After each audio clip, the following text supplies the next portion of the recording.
প্রেগন্যান্সির লক্ষণগুলো কি কি হতে পারে?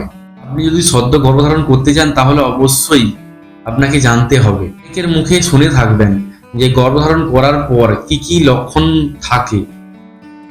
কখনো বমি বমি ভাব হয়ে থাকে কিন্তু বমি হচ্ছে না। আবার লক্ষ্য করা যায় যোনিপথ দিয়ে হালকা হালকা ব্লাড যাচ্ছে কিন্তু পিরিয়ড হচ্ছে না। কখনো কখনো লোয়ার ব্যাক পেন হচ্ছে, আবার কখনো কখনো নাও হতে পারে।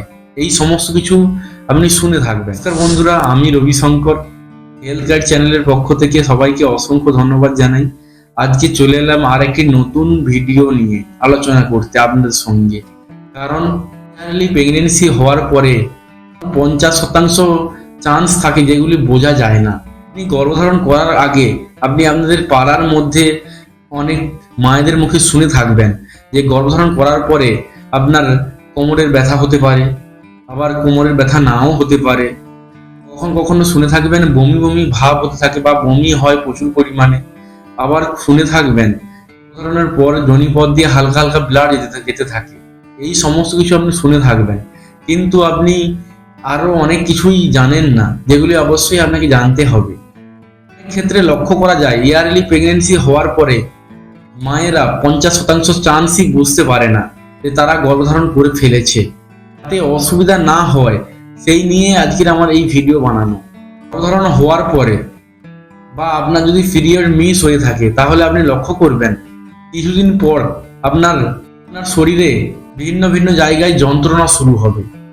যেমন ধরুন আপনার কোমরের তলায় হালকা যন্ত্রণা অনুভব হতে পারে, তখন পেটের নিচেও হালকা হালকা যন্ত্রণা অনুভব হতে থাকে। আরো লক্ষ্য করে থাকবেন প্রচন্ড পরিমাণে ব্রেস্টে ব্যথা হতে থাকে, বিশেষ করে নিপিলের ডগায় অসহ্য তীব্র ব্যথা অনুভব করতে পারেন আপনি।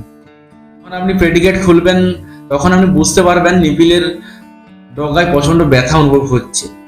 একটি গুরুত্বপূর্ণ লক্ষণ রয়েছে, যেটা হলো গর্ভধারণ করার পরে আপনি লক্ষ্য করবেন, দেখবেন পিরিয়ড মিস হওয়ার ঠিক পরেই আপনার কোনো কিছু খেতে ইচ্ছা করছে না, মুখের স্বাদ চলে গেছে।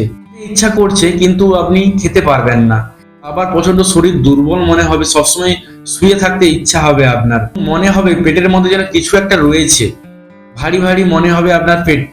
এই সমস্ত লক্ষণ আপনি বুঝতে পারবেন গর্ভধারণ করার পরে আমাদের শরীরে যে বডি টেম্পারেচার থাকে সেই বডি টেম্পারেচার বেড়ে যায়। অর্থাৎ সাধারণ মানুষের বডি টেম্পারেচার ও প্রেগনেন্সি মায়েদের বডি টেম্পারেচার আপনি লক্ষ্য করে দেখবেন বা মেপে দেখবেন, তা দুটো ভিন্ন ভিন্ন পাবেন। এবং মায়েদের ওই সময় হালকা হালকা জ্বর জ্বর অনুভব হতে থাকে এবং আপনাকে আরো ফলো করতে হবে, যা খাবেন তাই বমি হয়ে বেরিয়ে যাবে, কোনো কিছুই খেতে ইচ্ছা করবে না। এই সমস্ত কিছু লক্ষণগুলি যদি অবশ্যই আপনি নিজের মধ্যে পেয়ে থাকেন তাহলে অবশ্যই আপনি বুঝতে পারবেন আপনি গর্ভধারণ করে ফেলেছেন।